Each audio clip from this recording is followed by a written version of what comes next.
Harvest ടിവിയുടെ ഈ പ്രത്യേക പരിപാടിയിലേക്ക് പ്രേക്ഷകർക്ക് സ്വാഗതം. ഒരിക്കൽ കൂടെ യേശുക്രിസ്തുവിൻ്റെ സുവിശേഷവുമായി നിങ്ങളെ സന്ധിക്കുവാൻ ലഭിച്ച ഈ അനുഗ്രഹീതമായ സമയത്തിനായി കർത്താവിന് സ്തോത്രം. ഞങ്ങൾക്ക് ഉയർത്തുവാനുള്ളത് ഒരേ ഒരു വ്യക്തിയാണ്. അത് മാനവരാശിയുടെ പാപ പരിഹാരത്തിനായി സർവ്വലോക സൃഷ്ടിതാവായ ദൈവം തൻ്റെ പുത്രനെ ഈ ലോകത്തിൽ അയച്ച് മാനവജാതിയെ രക്ഷിപ്പാൻ കനിവ് കാണിച്ചു എന്നുള്ളതാണ് സുവിശേഷത്തിൻ്റെ കാതൽ. ആ സന്ദേശമാണ് ഞങ്ങൾക്ക് എപ്പോഴും പറയുവാനായിട്ടുള്ളത്. ഇന്ന് നാം കേൾക്കുന്ന ചിന്തകൾ അതിലേക്ക് നമ്മെ നയിക്കുന്നതും നമ്മെ അനുഗ്രഹിക്കുന്നതുമായി തീരും എന്ന പ്രത്യാശ ഞങ്ങൾക്കുണ്ട്. നമ്മോടൊപ്പം ഇന്ന് ചേരുന്നത് സുജ റെജി സാമുവൽ. ജോർജിയയിൽ അറ്റ്ലാന്റ എന്ന പട്ടണത്തിൽ ജോർജിയ ഫുൾ ഗോസ്പൽ അസംബ്ലിയുടെ പാസ്റ്റർ ആയിരിക്കുന്ന പാസ്റ്റർ റെജി സാമുവലിൻ്റെ സഹധർമ്മിണിയാണ് സിസ്റ്റർ സുജ.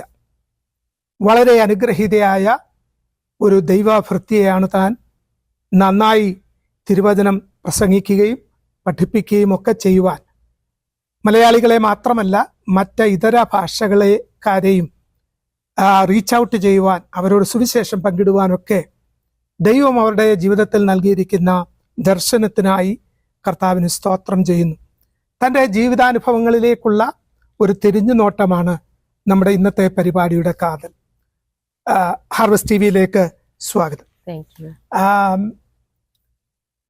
ഇപ്പോൾ നിർവഹിച്ചു വരുന്നത് അറ്റ്ലാന്റയിൽ ഒരു സഭയുടെ പാസ്റ്ററായിരിക്കുന്ന കർത്താവിൻ്റെ ദാസനോട് ചേർന്ന് പ്രവർത്തിക്കുക എന്നുള്ളതാണ്. ഇപ്പോഴത്തെ പ്രവർത്തനങ്ങളെ കുറിച്ച് ഒന്ന് പ്രേക്ഷകരുമായി പങ്കുവയ്ക്കാമോ? ഞങ്ങൾ ഇവിടെ ഒരു 2017 ഏപ്രിലിൽ വന്ന് ജോയിൻ ചെയ്തു. അന്നു മുതൽ ഇന്ന് വരെയും കർത്താവ് അതാത് സമയത്ത് കർത്താവിൻ്റെ മക്കളെ കൊണ്ടുവരുന്നുണ്ട്. അവരുടെ ആത്മീയ വർധനയ്ക്കായി കർത്താവിൻ്റെ ജനം കർത്താവിൻ്റെ ശബ്ദം കേട്ട് കർത്താവിനെ അനുഗമിക്കണം എന്നുള്ളൊരു ആഗ്രഹത്തോടു കൂടി കർത്താവ് അതാത് സമയങ്ങളിൽ തരുന്ന നിയോഗങ്ങൾ അനുസരിച്ച് ഞങ്ങൾ ശുശ്രൂഷിക്കുന്നു. 2017 അമേരിക്കയിലെത്തുന്നത്? അല്ല, 2015 അമേരിക്ക വന്നത്. 2017 ഏപ്രിലിൽ ചർച്ച എടുത്തു. അതിനു മുൻപ്, ഈ അമേരിക്കയിലെത്തുന്നതിന് മുൻപ് എന്ത് ചെയ്തിരുന്നു എന്നൊന്ന് വിശദീകരിക്കാം. അമേരിക്കയിലെ വരുന്നതിന് തൊട്ടു മുമ്പ് ഞങ്ങൾ നാഗ്പൂർ ചർച്ച് ഓഫ് ഗോഡിന്റെ ചർച്ചിന്റെ മിനിസ്ട്രിയിലായിരുന്നു ഒരു 2 വർഷം. അതിനു മുമ്പേ ഒരു 4 വർഷം ഞങ്ങൾ ബോംബെയില് ചർച്ച് ഓഫ് ഗോഡിന്റെ ബന്ധത്തിൽ ഞങ്ങൾ മിനിസ്ട്രിയിലായിരുന്നു. പിന്നെ ആദ്യത്തെ കുറച്ച് വർഷങ്ങള് ഞങ്ങള് നോർത്ത് ഇന്ത്യയിലെ ഗ്രാമങ്ങളിലും മിനിസ്ട്രി ചെയ്തുകൊണ്ടിരുന്നു. ഭർത്താവിനെ ഒന്ന് പരിചയപ്പെടുത്തുമോ? എൻ്റെ ഹസ്ബൻഡ് പാസ്റ്റർ റെജി സാമുവൽ. കർത്താവിൻ്റെ മഹത്വം തൻ്റെ ജീവിതത്തിൽ കൂടെയും ശുശ്രൂഷയിൽ കൂടെയും അനേകർക്ക് വെളിപ്പെടുത്തി കൊടുക്കുവാൻ കർത്താവ് ഉപയോഗിച്ചുകൊണ്ടിരിക്കുന്നു. മണക്കാല ഫെയ്ത്ത് തിയോളജിക്കൽ സെമിനാരിയിൽ നിന്ന് BD പാസ്സായി. 1998 പാസ്സായി. അതിനുശേഷം ഞങ്ങളൊരു 5 വർഷം നാട്ടിൽ പൊതു ശുശ്രൂഷ ചെയ്തു. വിളിക്കുന്നിടത്തൊക്കെ പോയി ഉള്ള മിനിസ്ട്രി ആയിരുന്നു. പിന്നെ കുറച്ച് വർഷം ഞങ്ങൾ ഹാൻഡിയ എന്ന് പറയുന്ന ഒരു ഗ്രാമത്തിൽ മധ്യപ്രദേശിൽ മിനിസ്ട്രി ചെയ്തു. കുറച്ച് നാൾ നാട്ടിൽ തിരിച്ചു വന്നു. നോർത്ത് ഇന്ത്യയിലാണ് ജനിച്ച വളർന്നത്? യെസ്, പാസ്റ്റർ ആണെങ്കിൽ നോർത്ത് ഇന്ത്യയില് ബിലായിലാണ് ജനിച്ചു വളർന്നത്. ഞങ്ങളുടെ പപ്പ അവിടെ ബിലായ് സ്റ്റീൽ പ്ലാന്റ് ജോലിയായിരുന്നു. യെസ്, ബിലായ് സ്റ്റീൽ പ്ലാന്റിൽ ജോലിയായിരുന്നു. അവിടെ വെച്ച് എൻ്റെ ഓർമ്മ ശരിയാണെങ്കിൽ ഒരു 18 വയസ്സുള്ളപ്പം രക്ഷിക്കപ്പെട്ടു. ഡിഗ്രി കഴിഞ്ഞിട്ട് പേരൻസ് ഒക്കെ വിശ്വാസത്തിലായിരുന്നു. പേരൻസ് ഒക്കെ പാസ്റ്റർ 4ാം തലമുറയാണ് വിശ്വാസത്തില്. അവർ originally from church of God? അല്ല, മറ്റേ നമ്മുടെ നാട്ടില് മുണ്ടുകോട്ടയ്ക്കൽ നിന്നാണ്. പറഞ്ഞു കേട്ടിട്ടുണ്ട്, പണ്ട് കുക്കു സാഹിബ് വന്ന് സ്റ്റാർട്ട് ചെയ്ത ഒരു ചർച്ചിലെ മെമ്പേഴ്സ് ആയിരുന്നു അവരെല്ലാവരും. പുറകിലേക്ക് തിരിഞ്ഞു നോക്കുമ്പോൾ സിസ്റ്റർ സുജയുടെ ജീവിതാനുഭവങ്ങളിലേക്കാണ് നമ്മൾ പോകുന്നത്. എങ്ങനെയാണ് കർത്താവിനെ കണ്ടുമുട്ടിയത്? എന്താണ് ജീവിതത്തിൽ അങ്ങനെ ഒരു തീരുമാനത്തിലേക്ക് വരുവാനിടയായത്? ഞാനൊരു പ്രീ ഡിഗ്രി വരെ വളരെ നന്നായി പഠിക്കാൻ നല്ല ഉത്സാഹം ഉണ്ടായിരുന്നു. എന്തെങ്കിലും ആകണമെന്നൊന്നുള്ളൊരു ചിന്തയൊന്നും ഇല്ല. പക്ഷെ നല്ല ഗ്രേഡൊക്കെ, നല്ല മാർക്കൊക്കെ കിട്ടുമ്പോൾ ടീച്ചേഴ്സിനൊക്കെ സന്തോഷം, ഫ്രണ്ട്സ് ഒക്കെ ഭയങ്കര കാര്യമായിട്ട് അന്നേരം പഠിക്കുമായിരുന്നു. പക്ഷെ ഒരു പ്രീ ഡിഗ്രി ലാസ്റ്റ് ആയപ്പം ആ ഒരു എന്താ പറയുന്ന പുഷിനൊരു കുറവ് വന്നു, പഠിക്കാനുള്ള ആ ഒരു ഇതിനൊരു കുറവ് വന്നു. അന്നേരം എൻ്റെ പേരൻസ് ഒക്കെ എന്നെ ഡോക്ടറാക്കണമെന്നൊക്കെ ഉള്ളൊരു താല്പര്യത്തിൽ ഇരിക്കുകയാണ്. അവരെന്നെ ഈ കോച്ചിങ്ങിന് വിട്ടു, മെഡിക്കൽ എൻട്രൻസിന്റെ കോച്ചിങ്ങിന് വിട്ടു. പക്ഷെ അവിടെ ചെന്ന് കഴിഞ്ഞിട്ട് എത്ര നോക്കിയിട്ടും എനിക്ക് ആ ഒരു എന്താ പറയുന്ന മോട്ടിവേഷൻ വരുന്നില്ല. അപ്പൊ ഒരു വിധത്തിലൊക്കെ തട്ടിക്കൂട്ടി പഠിച്ചു, എൻട്രൻസ് ഒക്കെ എഴുതി നാട്ടിൽ തിരിച്ചു വന്നിട്ട് എനിക്ക് മെഡിസിന് ഫസ്റ്റ് ബാച്ചിൽ കിട്ടിയില്ല. അന്നേരം എൻ്റെ പപ്പയുടെയൊക്കെ അഭിപ്രായം അനുസരിച്ച് അന്ന് കാത്തലിക്കേറ്റ് കോളേജിൽ, അന്ന് ഞങ്ങൾ ഓർത്തഡോക്സുകാരാ, കാത്തലിക്കേറ്റ് കോളേജിൽ BA ഇംഗ്ലീഷിന് ജോയിൻ ചെയ്തിട്ട് അന്ന് പപ്പയുടെ പ്ലാന് MA കൂടെ കഴിഞ്ഞിട്ട് അവിടെ തന്നെ ലെക്ചറായിട്ട് കയറ്റാം എന്നുള്ള രീതിയിൽ അവിടെ ജോയിൻ ചെയ്തു. അങ്ങനെ ഞാൻ ജോയിൻ ചെയ്ത് 2 മാസം കഴിഞ്ഞപ്പം എനിക്ക് BHMSന് ഹോമിയോപ്പതിക്ക് അഡ്മിഷൻ കിട്ടി. അപ്പോൾ എൻ്റെ പേരൻസിന് ഇഷ്ടമില്ലായിരുന്നു വിടാനായിട്ട്. പക്ഷേ അന്നത്തെ ആ ചെറുപ്പത്തിലുള്ള ആ ഒരു ഇതിൽ എൻ്റെ ഫ്രണ്ട്സ് എല്ലാം ഹോസ്റ്റലിൽ പോയി, എനിക്കും പോകണമെന്നുള്ളൊരു നിർബന്ധത്തിൽ ഞാൻ അങ്ങ് പോയി. പക്ഷെ അന്നേരം മോട്ടിവേഷൻ ഒത്തിരി കുറവാണ് പഠിക്കാനായിട്ട്. അപ്പൊ അവിടെ ചെന്നു, 1.5 വർഷം പഠിച്ചെന്ന് പറഞ്ഞാലും എനിക്കൊരു മനസ്സില്ലാതെയാ പഠിക്കുന്നത്. ഇപ്പൊ ഞങ്ങൾക്ക് ഈ അനാറ്റമി ഡൈസെക്ഷൻ ഒക്കെ ചെയ്യണം. അപ്പോൾ ഞങ്ങള് ഈ അനാറ്റമി ഡെഡ് ബോഡി നമ്മൾ ഡൈസെക്ട് ചെയ്യുമ്പോൾ ഒരു റെസ്പെക്ട് ഇല്ലാതെയാ പിള്ളേരെല്ലാം അതിനോട് പെരുമാറുന്നതും ഒക്കെ. അപ്പൊ അത് എൻ്റെ മനസ്സിലൊരു ചെറിയൊരു വിഷമമുണ്ട്. പക്ഷെ നമ്മൾ ചിന്തിക്കുന്നത് ഇതൊരു ഡെസ്റ്റിറ്റ്യൂട്ട് ആയിട്ടുള്ള ഒരാളിന്റെ ബോഡി ആയിരിക്കണം. കാരണം ആരും ഇല്ലാത്ത ഒരാളിന്റെ ബോഡി അല്ലേ മെഡിക്കൽ കോളേജിനൊക്കെ കൊടുക്കുന്നത്. അപ്പൊ ഞങ്ങൾ ഫസ്റ്റ് സെമിസ്റ്റർ കൈ ചെയ്തു. സെക്കൻഡ് സെമിസ്റ്റർ ആയപ്പോ ഈ തൈ ചെയ്യാൻ തുടങ്ങി. തൈ ചെയ്ത് ഇന്നർ മോസ്റ്റ് ലെയറിൽ ചെന്ന് കഴിഞ്ഞപ്പം ചെയ്തുകൊണ്ടിരുന്ന പിള്ളേരുടെ കയ്യിൽ കമ്പി കൊള്ളാൻ തുടങ്ങി. അന്നേരം ഞങ്ങളുടെ പ്രൊഫസറിനെ വിളിച്ചു. പ്രൊഫസർ വന്നിട്ട് നോക്കിയിട്ട് പറഞ്ഞു, ഇയാൾക്ക് ഹിപ്പ് റീപ്ലേസ്മെന്റ് ചെയ്ത ആളാണ്. പക്ഷെ അതെന്നെ ഒത്തിരി അഫക്റ്റ് ചെയ്തു. കാരണം അന്നൊക്കെ ഹിപ്പ് റീപ്ലേസ്മെന്റ് ഒക്കെ ചെയ്യാന്ന് പറഞ്ഞ ഇച്ചിരി പൈസ ഉള്ളവർക്കല്ലേ പറ്റുള്ളൂ. അപ്പൊ ഇത്രയും പണമുള്ള ഒരാളുടെ അവസ്ഥ ഇതാണല്ലോ എല്ലാവരുടെയും അവസ്ഥ എന്നുള്ളൊരു മനസ്സിനകത്തൊരു അത്ര സ്ട്രോങ് ആയിട്ട് വരുന്നില്ല. പക്ഷെ ഒരു ബാക്ക്ഗ്രൗണ്ട് തോട്ടായിട്ട് കിടക്കുന്നുണ്ട്, ഒരു ബാക്ക്ഗ്രൗണ്ട് തോട്ടായിട്ട് കിടക്കുന്നുണ്ട്. പിന്നെ ആണെങ്കിൽ എൻ്റെ പപ്പ ആ സമയത്ത് ഇച്ചിരിയൊക്കെ മദ്യപിക്കുമായിരുന്നു. എനിക്ക് ഓർമ്മ വെച്ച കാലം തൊട്ട്. പിന്നെ എൻ്റെ പപ്പയുടെ അനിയൻ മദ്യപിക്കുമായിരുന്നു. അപ്പൊ ഇവരുടെ രണ്ടുപേരും, എൻ്റെ മമ്മിയും എൻ്റെ ഉപ്പാപ്പൻ്റെ വൈഫും രണ്ടുപേരും നല്ല സൗന്ദര്യമുള്ളവര്, നല്ല പഠിത്തമുള്ളവർ, അന്നത്തെ പോസ്റ്റ് ഗ്രാജുവേറ്റ്സ്. ഉപ്പാപ്പൻ്റെ വൈഫാണെങ്കിൽ പിന്നെ ഫസ്റ്റ് റാങ്ക് പാസ്സായത് മാറിവാനീസ് കോളേജിൽ നിന്ന്. പക്ഷെ ഞാൻ ഇവരുടെ രണ്ടുപേരുടെ ലൈഫ് ഞാൻ കണ്ടിട്ട് അങ്ങനത്തെ ഒരു ലൈഫ് എനിക്ക് വേണമെന്ന് എനിക്ക് ഫീലിംഗ് വരുന്നില്ല. ബിക്കോസ് പഠിച്ചാലും എന്തുവാണെന്ന് പറഞ്ഞാലും എന്നുള്ളൊരു ഫീലിംഗ്. അങ്ങനെ എനിക്ക് പഠിക്കാനുള്ള ആ മോട്ടിവേഷൻ കുറഞ്ഞ് പഠിച്ചിട്ടും പോയിന്റ് എന്നുള്ളൊരു ഫീലിംഗ് വന്ന് പഠിത്തം ഒരുമാതിരി ഒരു സ്റ്റോപ്പ് ആക്കി. അന്നേരം ഞാൻ വിചാരിച്ചു മേ ബി കോഴ്സ് എനിക്ക് ഇഷ്ടപ്പെടാത്തതുകൊണ്ടായിരിക്കും എന്ന് വിചാരിച്ചിട്ട് ഞാൻ വേറെ പല കോഴ്സുകൾ പെട്ടെന്ന് പഠിക്കാൻ ട്രൈ ചെയ്തു. അങ്ങനെ ഇരിക്കുമ്പോൾ എൻ്റെ പപ്പയ്ക്ക് അമേരിക്കയിൽ വെച്ച്, പപ്പ അന്ന് അമേരിക്കയിലാണ് കേട്ടോ, ഒരു ഹാർട്ട് അറ്റാക്ക് ഉണ്ടായി. അല്ല, പപ്പ ഞങ്ങൾക്ക് എല്ലാവർക്കും കൂടെ ഒരുമിച്ച് അമേരിക്കയിൽ വരാനായിട്ട് വിസ കിട്ടിയതാണ്. വിസ അല്ല, വിളിച്ചതാണ് ഇന്റർവ്യൂവിന്. പക്ഷെ പപ്പായും മമ്മിയും മാത്രം വന്നു. പപ്പായും മമ്മിയും വന്ന് കുറച്ച് നാൾ ഇവിടെയൊക്കെ നിന്നിട്ട് ഞങ്ങളെ കൊണ്ടുവരാമെന്നുള്ളൊരു ഇതിലായിരുന്നു. പക്ഷെ വന്നു കഴിഞ്ഞപ്പം പപ്പ തീരുമാനിച്ചു പിള്ളേരെ കൊണ്ടുവരണ്ട, നോ നീഡ്, കുറച്ച് പൈസയൊക്കെ ഉണ്ടാക്കിയിട്ട് അങ്ങ് തിരിച്ചു വരാം എന്നുള്ള രീതിയിൽ ഞങ്ങൾ നാട്ടിൽ. പക്ഷെ പപ്പയ്ക്ക് ഒരു ഹാർട്ട് അറ്റാക്ക് ഉണ്ടായി. അപ്പൊ പെട്ടെന്ന് എന്നെ ഫോൺ ചെയ്തിട്ട് പറഞ്ഞു, ഇനി നീ ഒന്നും പഠിക്കണ്ടെങ്കിൽ വീട്ടിൽ പൊക്കോളാൻ പറഞ്ഞു. അങ്ങനെ ഞാൻ പഠിത്തം എല്ലാം നിന്ന് വീട്ടിലൊന്നും ഇല്ല, പഠിക്കാനുള്ള താല്പര്യവും കുറഞ്ഞു. ഇങ്ങനെ ഒരു അവസരവും കൂടെ ഉണ്ടായി. ഈ ഒത്തിരി ചിന്തകൾ എന്റെ മനസ്സിലുണ്ട്. What is the point of all this? ഇപ്പൊ കാരണം എത്ര പഠിച്ചാലും എത്ര പണം ഉണ്ടാക്കിയാലും എന്തുവാണെന്ന് പറഞ്ഞാലും ശലോമോൻ പറയുന്നത് പോലെ ഇതെല്ലാം മായയാണെങ്കിൽ എന്നുള്ളൊരു ഫീലിംഗ്. അപ്പൊ വീട്ടിൽ വന്നിട്ട് എനിക്ക് ആ എംപ്റ്റിനെസ്, എനിക്ക് ആ ഒരു റിയാലിറ്റി ഫേസ് ചെയ്യാൻ വയ്യ ലൈഫിന്റെ. ഞാൻ അന്നേരം കണ്ടിന്യൂസ്ലി അവിടെ ഒരു ലൈബ്രറി ഉണ്ട്, അവിടെ പോയുള്ള ബുക്സ് എല്ലാം പറക്കി കൊണ്ടുവന്ന് വായിക്കുക.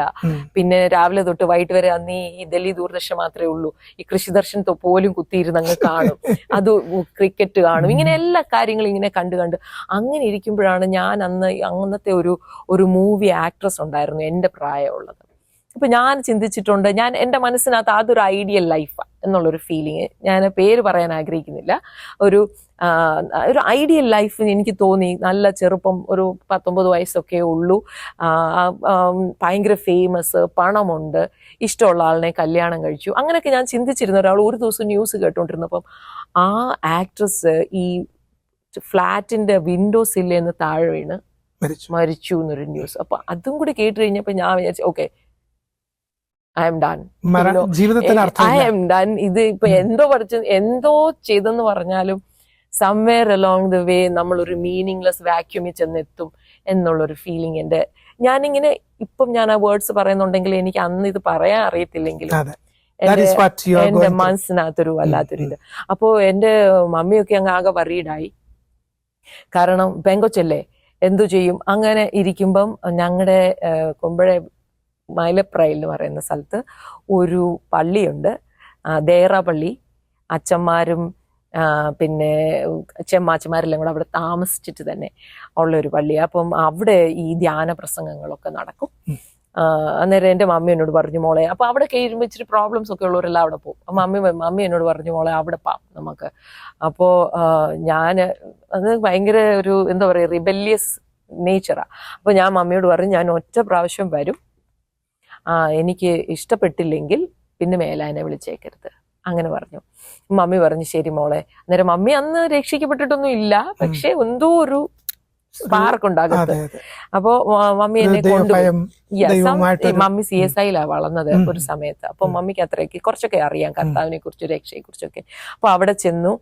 അപ്പൊ അന്ന് അച്ഛൻ പ്രസംഗിക്കുന്ന ടോപ്പിക് എന്ന് പറഞ്ഞാല് പിന്നെ ഒരാള് നമ്മുടെ ഒരു വശത്ത് നമ്മുടെ ഒരു കവിളിനടിച്ചാല് മറ്റേ സൈഡും കാണിക്കണം എന്നുള്ള കർത്താവിന്റെ ആ പ്രസംഗമാണ്, ആ ടീച്ചിങ് ആണ് അവിടുത്തെ ടോപ്പിക്ക്. അപ്പൊ എന്റെ പപ്പ ഒരു വക്കീല. അപ്പൊ ചെറുപ്പം തൊട്ടേ ഞങ്ങളോട് പറയുമായിരുന്നു, ബൈബിൾ പ്രാക്ടിക്കൽ അല്ല. ഒരാള് ഒരു കവിളിനടിച്ചാൽ മറ്റേ കവിള് കാണിക്കാൻ ഒരു ദൈവവും പറയത്തില്ല. ഒന്നുകിൽ അവിടുന്ന് ഓടിപ്പോള്ള കഴിവ് തരും, അല്ലെങ്കിൽ തിരിഞ്ഞു നിന്ന് നല്ല 2 എണ്ണം കൊടുക്കുക. ജീവിതത്തിൽ പിന്നെ നമ്മളെ അടിക്കാൻ അവർക്ക് ധൈര്യം വരരുത്. അങ്ങനെ ആയിരിക്കും. ഒരു ക്രൈസ്തവ പാരമ്പര്യമുണ്ടെങ്കിലും ദൈവവചനത്തിന്റെ പഠിപ്പിക്കലുകളുമായിട്ട് ഒരു ബന്ധവുമില്ലാത്ത ഒരു ജീവിതം. അങ്ങനെയായിരുന്നു. ഞങ്ങള് ഈ വിശുദ്ധന്മാരുടെ പള്ളികളിലെല്ലാം പോയി നേർച്ച ഇടാനുള്ള നേർച്ച ചെയ്യും. കുർബാനയ്ക്കൊക്കെ അത്ര റെഗുലർ അല്ലെങ്കിലും ഞങ്ങൾ പോകുമായിരുന്നു. ബട്ട് കുടുംബ പ്രാർത്ഥന കറക്റ്റ് ആയിട്ടുണ്ടായിരുന്നു. അങ്ങനത്തെ ഒരു ബാക്ക്ഗ്രൗണ്ട്. പക്ഷെ പപ്പായും കുടുംബ പ്രാർത്ഥനയോടൊക്കെ പുള്ളിക്ക് ഭയങ്കര ഇതായിരുന്നു. എല്ലാ വിശുദ്ധന്മാരെ, ഞങ്ങളുടെ വീട്ടിലെ എല്ലാ ഭിത്തിയിലും വിശുദ്ധന്മാരുടെ ഫോട്ടോസ് എല്ലാം ഉണ്ടായിരുന്നു. അപ്പൊ അങ്ങനെ ഞാന് സോ പപ്പ ഇതായിരുന്നു പഠിപ്പിക്കുന്നത്, ബൈബിൾ പ്രാക്ടിക്കൽ അല്ല, it's just A literature, practical അല്ല. പക്ഷെ അന്ന് അച്ഛൻ പ്രസംഗിക്കുന്നത്, നിന്നെ ആരെങ്കിലും ഒരു കവിളിനടിച്ചാൽ അതൊന്നുകിൽ അയാളുടെ കുഴപ്പം, അല്ലെങ്കിൽ നിന്റെ കയ്യിൽ വരും.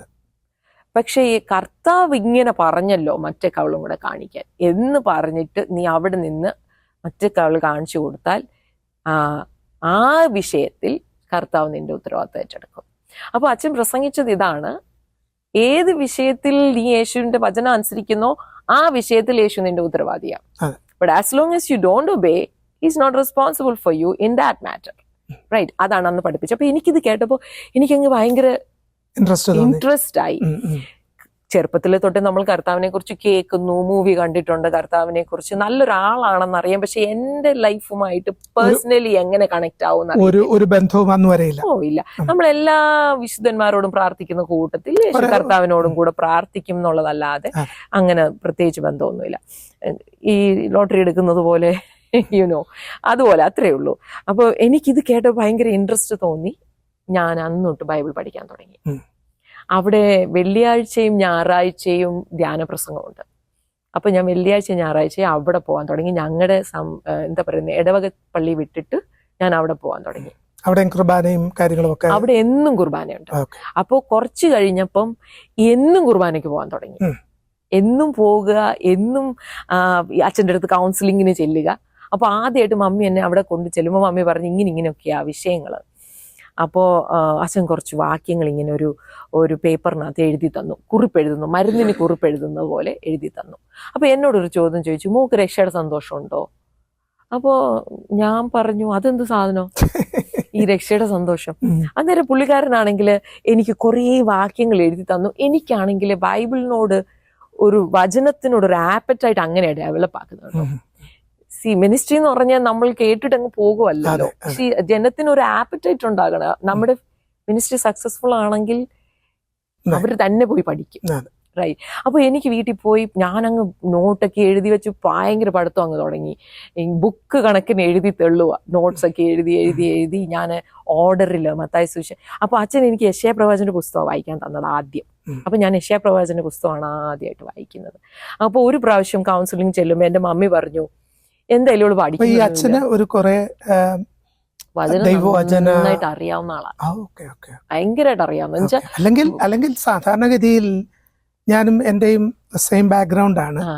അതുകൊണ്ട് തന്നെ പലർക്കും ഇക്കാര്യത്തെ കുറിച്ച് യാതൊരു ധാരണയും ഇല്ലാതിരിക്കുമ്പോ ഇങ്ങനെ ഒരു അച്ഛൻ പറഞ്ഞു എന്ന് പറയുന്നത് എന്നെ അത്ഭുതപ്പെടുത്തുന്ന കാര്യമാണ്. പറഞ്ഞിട്ട് അത് കഴിഞ്ഞിട്ട് എൻ്റെ മമ്മിയെ ഒരു ദിവസം കൗൺസിലിങ്ങിന് കൊണ്ടുപോയി.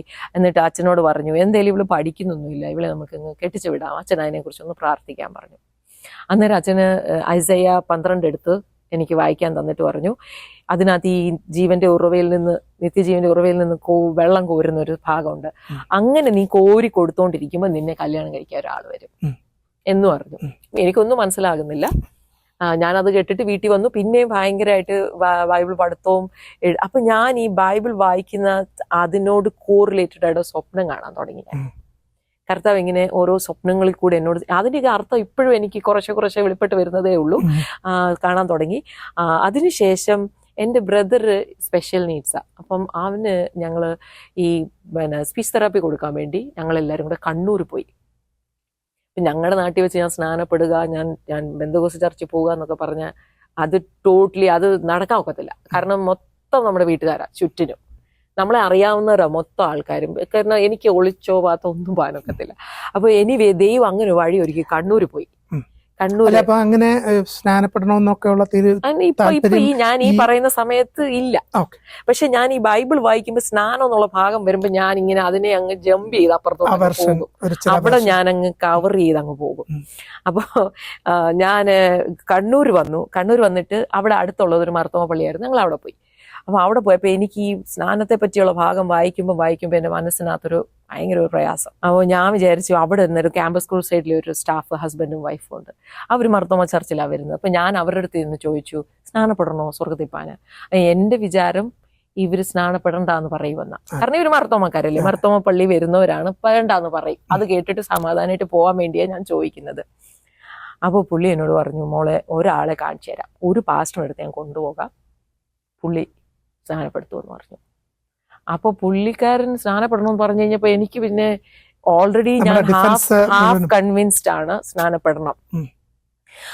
അങ്ങനെ ആരെങ്കിലും പഠിപ്പിച്ചതാണോ അതോ സ്വയം വായനയിലൂടെ മനസ്സിലാക്കിയ കാര്യങ്ങളാണോ? നമുക്ക് ഒരു കോണ്ടാക്ട് ഇല്ലല്ലോ, വചനം ഈ ഒരു അച്ഛനല്ലാതെ ഒറ്റ മനുഷ്യരോട്ട് ഒരു കോണ്ടാക്ട് ഇല്ല. പിന്നെ ഞങ്ങളുടെ വീട്ടിൽ ഈ ജീസസ് കോൾസിന്റെ മാഗസിൻ വരുമായിരുന്നു, അത് വായിക്കുമായിരുന്നു ഞാൻ വല്ലപ്പോഴും ഒക്കെ. ആ സമയത്ത് ഞാൻ റോമാലേഖനം പഠിക്കുക. റോമാലേഖനം 6 അധ്യായം വരെ എത്തി. 6 അധ്യായം വരെ എത്തി. നാളെ ഞാൻ റോമാലേഖനം 6 അധ്യായം വായിക്കുക. ഇന്ന് രാത്രിയിൽ ഞാനൊരു സ്വപ്നം കണ്ടു. അപ്പൊ ഞാൻ രക്ഷിക്കപ്പെടുന്നത് 95 ജൂലൈയിലാണ്, ജൂണ്. അപ്പൊ അങ്ങനെ ഒരു കൺഫെഷൻ അത് പറഞ്ഞില്ലല്ലോ. ഞാൻ ഈ പിന്നെ വായിച്ച് പഠിക്കുകയും ചെയ്യുന്ന കൂട്ടത്തിൽ ഈ ഓർത്തഡോക്സ് പള്ളിയിൽ ഒരു പരിപാടി ഉണ്ടല്ലോ, ഈ സ്വയ പ്രാപിച്ച് കുർബാന ഉള്ളുക എന്നൊരു പരിപാടി ഉണ്ടല്ലോ. അപ്പൊ ഞാൻ ഒരിക്കൽ പോലും പാപമേറ്റ് പറഞ്ഞാൽ അച്ഛൻ്റെ അടുത്ത് പോയിട്ടില്ല. ബിക്കോസ് എനിക്ക് അതിനോടൊരു മോട്ടിവേഷൻ വന്നില്ല, ഞാൻ അതിനെ കൺസിഡർ ചെയ്തിട്ടേ ഇല്ല. പക്ഷെ അവിടെ എന്നും കുർബാനയുണ്ട്, എന്നും കുർബാന കൊടുക്കും, എന്നും ആവശ്യമുള്ളവർക്ക് തലയെ കൈവച്ച് പ്രാർത്ഥിച്ചിട്ട് അച്ഛൻ കുർബാന കൊടുക്കും. അപ്പൊ ഞാൻ ഈ ഒരു 75 ഡേയ്സ് അടുപ്പിച്ച് ഞാൻ കുർബാനയ്ക്ക് പോയി. അത് ഈ കണ്ണൂർ വരുന്നതിന് മുമ്പത്തെ സ്റ്റോറിയാണേ. അപ്പൊ എന്നും എനിക്ക് ഓർമ്മയുള്ള എല്ലാ പാപവും ഞാൻ ഏറ്റു പറയും. പിറ്റേ ദിവസം സെയിം പാപം പിന്നെ ഏറ്റു പറയും. അപ്പൊ എനിക്ക് പാപം മോചിച്ചു എന്നുള്ളൊരു കൺവിക്ഷൻ ഉറപ്പ് വരുന്നില്ല. അപ്പൊ ഒരു ദിവസം ഇങ്ങനെ അച്ഛൻ തലേ കൈവച്ച് പ്രാർത്ഥിച്ചുകൊണ്ടിരിക്കുമ്പോ ഞാനിതാണല്ലോ കർത്താവേ, ആ പാപം ക്ഷമിക്കണേ, ഈ പാപം ക്ഷമിക്കണേ, അത് ക്ഷമിക്കണേ, അത് മാത്രമല്ല, നമ്മൾ ഈ കുർബാനയുടെ അവസാനം പുരോഹിതൻ പറഞ്ഞു വിടുന്നതും അങ്ങനെ തന്നെയാണല്ലോ. ഭാവി ഞാനോ എളിയവനും ഭാവിയുമായ എനിക്ക് വേണ്ടി പ്രാർത്ഥിക്കണമെന്ന് പറഞ്ഞിട്ടാണല്ലോ വിടുന്നത്. അപ്പം ഇതെല്ലാം കഴിഞ്ഞിട്ട് പിന്നെയും നമ്മള് സെയിം പ്ലേസിൽ തന്നെ അവസാനിക്കുന്നത്. അപ്പൊ അത് ഒരു വലിയൊരു കോൺഫ്ലിക്റ്റാ പറഞ്ഞിട്ട്. അപ്പൊ എനിക്ക് പക്ഷെ പാപം ക്ഷമിച്ചു എന്നൊരു ഒരു കൺവിക്ഷൻ വരുന്നില്ല. അപ്പൊ ഒരു ദിവസം തലേ കൈയുണ്ട്, ഏത് സ്ഥലത്ത് ദൈവത്തിന് ഇറങ്ങി വന്ന് നമ്മളെ രക്ഷിക്കാൻ പറ്റുമെന്നുള്ളതിന്റെ ഒരു തെളിവായത്. ഞാൻ നിൽക്കുന്നത് ഓർത്തഡോക്സ് പള്ളിക്കകത്താണ്, തലേ കൈവച്ചിരിക്കുന്നത് അവിടുത്തെ ഇപ്പൊ പുള്ളി അവിടുത്തെ എർമ്പാച്ചനാണ് തലേ കൈവച്ചേക്കുന്നത്. പക്ഷെ അവിടെ നിന്ന് ഞാൻ ദൈവശബ്ദം കേട്ടു, മകളെ നിന്റെ പാപം ക്ഷമിച്ചിരിക്കുന്നു, നിന്റെ വിശ്വാസം നിന്നെ രക്ഷിച്ചു. അപ്പൊ എനിക്കങ്ങ് ഭയങ്കര സന്തോഷം, because I know I am forgiven. അപ്പൊ ഈ റോമാലേഖനം 10-ാം അധ്യായത്തിലെങ്കിലും വന്നിട്ടില്ല. അവിടെ ആണല്ലോ നമ്മൾ വായിക്കുന്നത്, ഹൃദയം കൊണ്ട് വിശ്വസിക്കുകയും വായിക്കൊണ്ട് രക്ഷയ്ക്കായി ഏറ്റുപറയുകയും ചെയ്താൽ അറിയത്തില്ല. അത് ആ ഭാഗത്തേക്ക് വന്നിട്ടില്ല. ഈ രക്ഷ എന്നുള്ള വേർഡ് ഒന്നും നമുക്ക് പിടിയിട്ടിട്ടില്ല. പക്ഷെ എനിക്ക് എന്തോ സംഭവിച്ചു എന്ന് എനിക്കറിയാം. അപ്പൊ അങ്ങനെ ഒരു നീഡ് ഉണ്ടെന്നുള്ളത് എങ്ങനെയാ ഫീൽ ചെയ്തത്? ഈ സംഭവമാണ് പാപം എന്നുള്ളൊരു കോൺസെപ്റ്റ് നമുക്ക് ഓൾറെഡി ഉണ്ടല്ലോ. പക്ഷെ അതിനകത്തുനിന്ന് പുറത്തു വരിക എന്നുള്ളൊരു, ഞാൻ വായിക്കുന്നത് ഐസയക്കകത്ത് സാൽവേഷൻ ഫുൾ ബുക്കിനകത്ത് ഓൾ ത്രൂ ഔട്ട് അങ്ങനെയാണല്ലോ. ഒരു മനുഷ്യൻ അത് വായിച്ചുകൊണ്ട് പോകുമ്പോൾ ഇത് ആരെ കുറിച്ചാ പറയുന്നുള്ള ഒരു ധാരണയില്ലാതെ ഇരിക്കുന്ന അവിടെയാണല്ലോ ഫിലിപ്പോസ് അവനോട് പറഞ്ഞ് നീ പൂർണ്ണ ഹൃദയത്തോടെ വിശ്വസിക്കുന്നെങ്കിലാകാം. അപ്പൊ ശരിക്കും സുവിശേഷത്തിന്റെ ഒരു പ്രതിയാണ്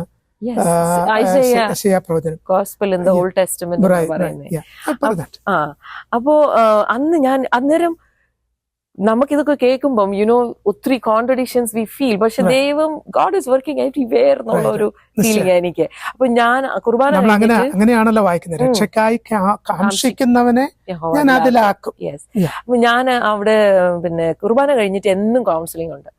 അന്ന് അച്ഛൻ പറഞ്ഞു പേഴ്സണൽ കൗൺസിലിംഗ് ആണോ? പേഴ്സണൽ കൗൺസിലിംഗ് എന്ന് പറഞ്ഞാൽ നമുക്ക് കുർബാന കഴിഞ്ഞിട്ട് ഞങ്ങളിങ്ങനെ ഒരു കൂട്ടറുണ്ടല്ലോ സ്ഥിരമായിട്ട്. അപ്പോ അച്ഛൻ പറഞ്ഞു ഇന്ന് എല്ലാവർക്കും കൗൺസിലിംഗ് ഇല്ല, ഇന്ന് പരിശുദ്ധാത്മാവ് തനിക്കായിട്ട് ചിലരെ തന്റെ വലയ്ക്കകത്ത് പിടിച്ചിട്ടുണ്ട്, അവര് മാത്രം നിന്നാ മതി എന്ന് പറഞ്ഞു.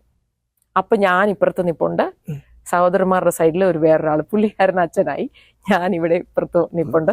ഞാനിങ്ങനെ അച്ഛൻ്റെ അടുത്ത് എന്ന് പറഞ്ഞു, ഞാൻ ഇങ്ങനെയൊക്കെ കേട്ടു. പുള്ളി പിന്നെ എന്റെ തലയെ കൈവച്ച് പ്രാർത്ഥിച്ചു പോയി. പിന്നെ ഞാനിങ്ങനെ കണ്ടിന്യൂ ചെയ്യുക. അപ്പം ഈ ഒരു ദിവസം അവിടെ ഞങ്ങളിങ്ങനെ പ്രാർത്ഥിക്കാനായിട്ട് ഇരിക്കുന്ന സമയത്ത് അവിടുത്തെ ഒരു ടീപ്പോയില് ഈ നമ്മുടെ PG വർഗീസ് പാസ്റ്ററിന്റെ ഒരു മാഗസിൻ ഉണ്ടായിരുന്നു ആ സമയത്ത്, ഇപ്പോഴും ഉണ്ടായിരിക്കും. അപ്പൊ അതിങ്ങനെ വായിച്ചപ്പോ ആ ടീപ്പോയില് അതേ കിടപ്പുണ്ട്. അപ്പം ഞാൻ എടുത്തുകൊണ്ട് വീട്ടിൽ കൊണ്ടുപോയി വായിച്ചപ്പോ എനിക്ക് എന്തോന്നൊന്നും അറിയത്തില്ലേലും എനിക്ക് ബൈബിൾ കോളേജിൽ ചേരണം, അവർ ചെയ്യുന്ന പോലൊക്കെ ചെയ്യണം, അങ്ങനെ ഒരു ഫീലിംഗ്. അപ്പൊ ഞാൻ പിറ്റേ ദിവസം ഈ മാഗസിനും എടുത്തോണ്ട് അച്ഛൻ്റെ അടുത്ത് വന്നു, എനിക്ക് ഇവിടെ ചേരണം. അപ്പൊ ഇവർക്ക് തമ്മിൽ വലിയ യോജിപ്പില്ലെന്നൊന്നും നമുക്ക് അങ്ങോട്ട് വർക്കാവുന്നില്ല, മനസ്സിലാവുന്നില്ല. അപ്പോൾ ഞാൻ അച്ഛനോട് പറഞ്ഞു എനിക്ക് ഇവിടെ ഈ വർക്ക് ഞാൻ ആപ്ലിക്കേഷൻ അയക്കാൻ പോവുക, എനിക്ക് ജോയിൻ ചെയ്യണം. അപ്പോൾ പിന്നെയും പുള്ളി അതിൻ്റെ കയ്യിൽ നിന്ന് മേടിച്ചിട്ട് എൻ്റെ തലേ കൈവച്ച് പ്രാർത്ഥിച്ചിട്ട് പറഞ്ഞു, കർത്താവ് ഇവിടെ നല്ല ആഗ്രഹം എല്ലാം സാധിച്ചു കൊടുക്കണം. എന്നിട്ട് എനിക്ക് കോട്ടയത്തുള്ള അരമനയുടെ ഒരു കറസ്പോണ്ടൻസ് കോഴ്സിന്റെ ബുക്സും ആപ്ലിക്കേഷൻ എല്ലാം തന്നു, എനിക്ക് തോന്നുന്നു സംതിങ് ലൈക്ക് ദാറ്റ്. അപ്പൊ ഞാൻ വീട്ടിൽ കൊണ്ടുവന്ന് നോക്കിയപ്പോ അതിനകത്ത് ബൈബിളിനകത്ത് ഒന്നും ഇല്ല, പിതാക്കന്മാർ എഴുതിയ ബുക്സേ ഉള്ളൂ. അപ്പൊ എനിക്ക് അന്നേരം തോന്നി ഐ ഡോണ്ട് വാണ്ട് ദാറ്റ്, എനിക്ക് ബൈബിൾ വായിച്ചാൽ മതി. അപ്പൊ അത് ഞാൻ ആ വഴിക്ക് പോയില്ല. അത് കഴിഞ്ഞിട്ടാണ് ഈ കണ്ണൂർ പോകുന്ന സംഭവം എല്ലാം നടക്കുന്നത്. അപ്പം ഞാൻ ആ റോമാലേഖനം നാളെ വായിക്കുക, 6-ാം അധ്യായം. ഇന്ന് രാത്രി ഞാൻ സ്വപ്നം കാണുന്നു, 2 പേര് കൂടി ഒരു ശവം എടുത്തോണ്ട് പോവുക, ഒരു വെളുത്ത തുണിക്കകത്തില്ല മുട്ടായി വെച്ചിട്ടുന്ന പോലെ 2 സൈഡും ചുരുട്ടി എടുത്തോണ്ട് പോവുക. അപ്പൊ ഞാൻ ചോദിക്കും ഇതെന്തോ? അപ്പൊ അവരെന്നോട് പറഞ്ഞു ഇത് മരിച്ചിട്ട് 6 മാസമായി, ഇതുവരെ അടക്കിയിട്ടില്ല. അപ്പോ ഞാൻ രാത്രി എണീറ്റ് വിചാരിച്ചു ഓക്കെ ഞാൻ മരിക്കാൻ പോവാ, റൈറ്റ്. അപ്പൊ ഞാൻ വിചാരിച്ചു എന്നാ പാപമെല്ലാം ഞാൻ ഒന്നുകൂടെ മേറ്റ് പറഞ്ഞേച്ച് സമാധാനമായിട്ട് കിടന്നുറങ്ങാൻ, മരിക്കാലോ പോയേക്കാവല്ലോ, ഇവിടുന്ന് ശല്യം ഒഴിഞ്ഞങ്ങ് പോകാമല്ലോ എന്നുള്ളൊരു ഫീലിംഗ്. രാത്രി എഴുന്നേറ്റ് പാപമെല്ലാം ഏറ്റു പറഞ്ഞിട്ട് ഞാൻ പിന്നെയും കിടന്നുറങ്ങി. അത് കഴിഞ്ഞിട്ടാണ് ഈ ക്യാമ്പസ് ക്രൂസൈഡിന്റെ സ്റ്റാഫ് എന്നെ ഈ പാസ്റ്ററിന്റെ അടുത്ത് കൊണ്ടു ചെല്ലുന്നത്. അപ്പോൾ പാസ്റ്ററിന്റെ അടുത്ത് കൊണ്ടു ചെന്ന് പാസ്റ്ററിന്റെ അടുത്ത് ഞാൻ അങ്ങോട്ട് ഇതെല്ലാം അങ്ങ് പറഞ്ഞു. അപ്പോൾ പുള്ളി പറഞ്ഞു സുജയ്ക്ക് ക്ലാസ് ഒന്നും എടുക്കണ്ട, സുജയ്ക്ക് പരിശുദ്ധാത്മാവ് ക്ലാസ് തന്നെ എടുത്തിട്ടുണ്ട്, ഈ ശനിയാഴ്ച നമുക്ക് സ്നാനപ്പെടാമെന്ന് പറഞ്ഞു. അപ്പം ഞാൻ വീട്ടിൽ പോയി മമ്മീൻ്റെ അടുത്ത് പോയി, മമ്മിയുടെ അടുത്ത് പറഞ്ഞ സ്നാനപ്പെടാൻ പോവുക. അപ്പൊ മമ്മി പറഞ്ഞു, മമ്മിയുടെ 2 സഹോദരിമാര് ചെറുപ്പത്തിൽ സ്നാനപ്പെട്ടിട്ട് തിരിച്ചങ്ങ് വന്നോരാ. അപ്പൊ എന്റെ മമ്മി എന്നോട് പറഞ്ഞു, നീ പൊക്കോ, നിനക്ക് അവരുടെ അസൽ സ്വഭാവം മനസ്സിലാവുമ്പോ നീ തിരിച്ചു വന്നോളൂ എന്ന് പറഞ്ഞു. അപ്പൊ ഞാൻ ഓക്കെ ഫൈൻ. എന്നിട്ട് ഞാൻ പോയി സ്നാനപ്പെട്ടു വന്നു. അപ്പോഴത്തേക്കിന് എനിക്കങ്ങ് സുശേഷ വേല ചെയ്യണമെന്നുള്ള ഭയങ്കര വെപ്രാളം കയറിയിട്ട് അവിടുത്തെ ഞങ്ങളുടെ പാസ്റ്ററിന്റെ ഒരു അനിയത്തി ഉണ്ടായിരുന്നു. ഞങ്ങൾ രണ്ടുപേരും കൂടെ അവിടെയുള്ള വീടുകളിലെല്ലാം നടന്ന് സുശേഷം പറയുക. അപ്പൊ ഞാൻ കുമ്പഴ നടക്കത്തില്ല, കണ്ണൂര്. അപ്പൊ കണ്ണൂർ ഇങ്ങനെ എല്ലായിടത്തും സുശേഷം. അപ്പൊ എനിക്കങ്ങ് ഭയങ്കര എന്റെ മമ്മി, ഞാന്, എന്റെ ബ്രദർ, സിസ്റ്റർ ഹോസ്റ്റലില്. പപ്പ അറിയുന്നില്ല, പപ്പ ഇതൊന്നും അറിയില്ല. അപ്പൊ പക്ഷെ എനിക്ക് ഭയങ്കരമായിട്ട് എരിവ് കയറിയിട്ട് ഒരു പ്രാവശ്യം ഞാൻ പപ്പയ്ക്കും അങ്ങ് സുശേഷം എല്ലാം എഴുതി അങ്ങ് അയച്ചു. അന്നേരം പപ്പ പറഞ്ഞു, ഇനിയും സ്പീച്ച് തെറാപ്പിയും വേണ്ട, ഒന്നും വേണ്ട, പിള്ളേരെയും കൊണ്ട് നാട്ടിൽ തിരിച്ചു പൊക്കോളാൻ പറഞ്ഞു. അങ്ങനെ ഞങ്ങൾ തിരിച്ച് കുമ്പഴ വന്നു. ഇവർ ഓൾറെഡി സ്നാനപ്പെട്ട് കഴിഞ്ഞല്ലോ. പപ്പ വന്നു. അപ്പൊ ആ സമയത്തിനോടകം ഞാൻ BCom എഴുതി പാസ്സായി. ഇൻ ബിറ്റ്വീൻ ദിസ് ഞാൻ വചനം വായിക്കാൻ തുടങ്ങിയപ്പോഴത്തേക്കിന് പഠിക്കാനുള്ളൊരു ഇതായി. അങ്ങനെ തന്നെയാണല്ലോ നമ്മൾ വായിക്കുന്നത്, യഹോഭക്തിയാണ് ജ്ഞാനത്തിന്റെ ആരംഭം. അപ്പം ഈ ഇടയ്ക്ക് വന്ന ഒരു ബ്രേക്ക് മാറി പിന്നെയും റൈറ്റ് ട്രാക്കിലോട്ട് തന്നെ. ആ കാര്യത്തിൽ എന്നെ ഗൈഡ് ചെയ്തൊരു വാക്യ, സദൃശ്യവാക്യത്തിനകത്ത് വിശ്വാസത്യാഗമുള്ളവന് തന്റെ നടപ്പിൽ മടുപ്പ് വരും, നല്ല മനുഷ്യനോ താൻ ചെയ്യുന്നതിലൊക്കെയും തൃപ്തി വരും. അതും ഈ അച്ഛനാ എനിക്ക് പറഞ്ഞു തന്നത് ഈ വാക്യം. എന്റെ എല്ലാ പ്രോബ്ലംസിന് കറക്റ്റ് വാക്യം തരും. അപ്പൊ എനിവേ ഇതെല്ലാം കഴിഞ്ഞ് ഞാൻ നാട്ടിൽ തിരിച്ചു വന്നു. അപ്പൊ പപ്പ പറഞ്ഞു, ഇവളുടെ പഠിത്തമെല്ലാം ഉഴപ്പി, ഇവൾക്ക് ഒരു ലക്ഷ്യമില്ലാത്തത് കൊണ്ടാണ് ഇവൾ ഈ സുശേഷ വേല എന്ന് പറഞ്ഞ് ബഹളം വെക്കുന്നത്. അതുകൊണ്ട് ഒരു കാര്യം ചെയ്യാം, കൊണ്ടുപോയി CAക്ക് പ്രാക്ടീസ് ചെയ്യാനായിട്ട് ഒരു CA കാരന്റെ കൂടെ ആക്കി എന്നെ. അപ്പൊ ഞാൻ വിചാരിച്ചു, ഓക്കെ, പപ്പയുടെ മമ്മിയുടെ ആഗ്രഹം സാധിപ്പിച്ചു കൊടുത്തേക്കാം, CA അങ്ങ് പഠിച്ച് പാസ്സായിട്ട് പിന്നെ ഞാനങ്ങ് സുശേഷ വേലയ്ക്ക് പൊക്കോളാം. അപ്പൊ പപ്പയുടെ വിചാരം ഇവളിത് പാസ്സായി കഴിയുമ്പോൾ ബിക്കോസ് അവൾക്ക് ചെയ്യാൻ ഒരു കാര്യമാവുമ്പോ അവൾ ഇതിന്റെ പുറകെ തൽക്കാലത്തേക്കുള്ള ഒരു. അപ്പൊ അങ്ങനെ അത് അപ്പം പപ്പായും മമ്മിയും കൂടെ, മമ്മി ഒന്നും പറയത്തൊന്നുമില്ല. പപ്പ ആണെങ്കിൽ ഒത്തിരിയൊക്കെ കൺവിൻസ് ചെയ്ത്, പപ്പായ്ക്ക് അപ്പോഴത്തേക്കിനും ഒരു ബൈപ്പാസ് ഒക്കെ കഴിഞ്ഞു, എന്നെ അങ്ങ് നിർബന്ധിച്ച് അങ്ങ് ഓർത്തഡോക്സ് പള്ളി തിരിച്ചു കൊണ്ടുപോയി. അപ്പൊ ഞാൻ ഇങ്ങനെ പള്ളിയിൽ പോയി നിന്നേച്ച് ഈ കണ്ണൂരിൽ നിന്ന് തിരിച്ചു വരുമ്പോൾ ഏതെങ്കിലും പെന്തക്കോസ്ത് ആരാധനയുമായിട്ട് എന്തെങ്കിലും ബന്ധമുണ്ടായിരുന്നു? അന്നേരമില്ല. പിന്നീട് എന്റെ പപ്പ തിരിച്ച് കണ്ണൂരിൽ നിന്ന് വന്നു കഴിഞ്ഞിട്ട് പള്ളി മടങ്ങിപ്പോയി എന്ന് പറഞ്ഞാല് എന്റെ പപ്പ ഓൾറെഡി പെട്ടെന്ന് വന്നിട്ട് അറിയാവല്ലോ അപ്പന്മാർക്ക് മക്കളെയൊക്കെ നല്ലതായിട്ട് ഇമോഷണലി ബ്ലാക്ക്മെയിൽ ചെയ്യാൻ പറ്റുമല്ലോ. എനിവേ കരഞ്ഞും ഒത്തിരി പ്രശ്നങ്ങളൊക്കെ ഉണ്ടായി. ഫൈനലി ഞാൻ അങ്ങ് തിരിച്ചുപോയി, എന്നെ പള്ളി കൊണ്ടാക്കി CAക്ക് പ്രാക്ടീസ് ചെയ്യാനാക്കി. പപ്പ തിരിച്ച് അമേരിക്ക വന്നു. അപ്പൊ പിന്നെ ഞാൻ മമ്മിയുടെ കൂടെയായി.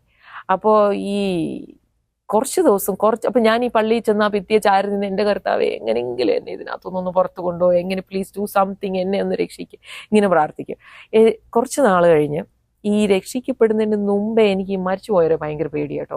കാരണം നമ്മൾ ഈ ഓർത്തഡോക്സുകാരുടെ ഇടയിൽ ഈ മരിച്ചുപോയവരെല്ലാം അതിലേക്കൂടെ ഒക്കെ നടക്കുന്നു എന്നൊക്കെ ഉള്ളൊരു ഇതുള്ളത് കൊണ്ട് എനിക്ക് ആരെങ്കിലും പരിചയമുള്ളവരും, ഇന്ദിരാഗാന്ധി മരിച്ചാൽ പോലും എനിക്ക് പേടിയായിരുന്നു. അപ്പോൾ ആര് മരിച്ചാലും എനിക്ക് പേടിയായിരുന്നു രക്ഷിക്കപ്പെടുന്നതിന് മുമ്പേ. പക്ഷെ അത് കൈൻഡ് ഓഫ് റീസണബിൾ ലെവലിൽ നിൽക്കുമായിരുന്നു. പക്ഷേ ഞാൻ ഈ രക്ഷിക്കപ്പെട്ട് സ്നാനപ്പെട്ടിട്ട് തിരിച്ച് ഓർത്തഡോക്സിൽ പോയി കുറച്ച് നാൾ കഴിഞ്ഞപ്പം ആ പേടി അങ്ങ് ഇന്റൻസിഫൈഡ് ആയി.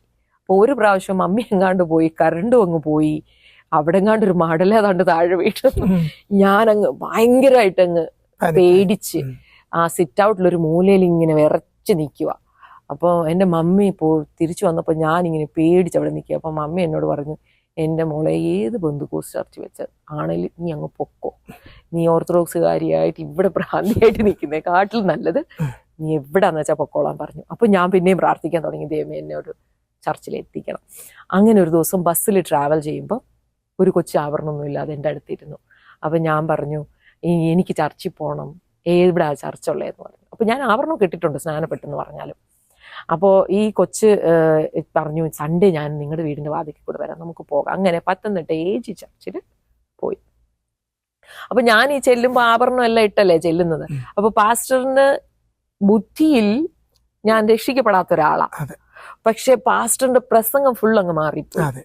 പാസ്റ്റർ കൃപ ലഭിച്ചവളെ നിനക്ക് വന്ദനം എന്നുള്ള പ്രസംഗമാണ്.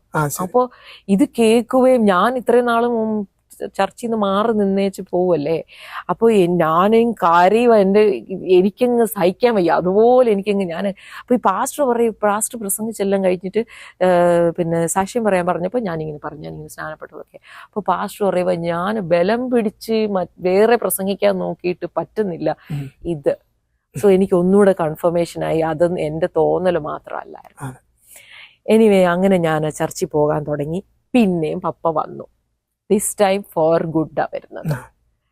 അപ്പോ വരുന്ന അമേരിക്കയിലുള്ള പരിപാടിയെല്ലാം കഴിഞ്ഞ് ഫോർ ഗുഡ് വന്നതാ.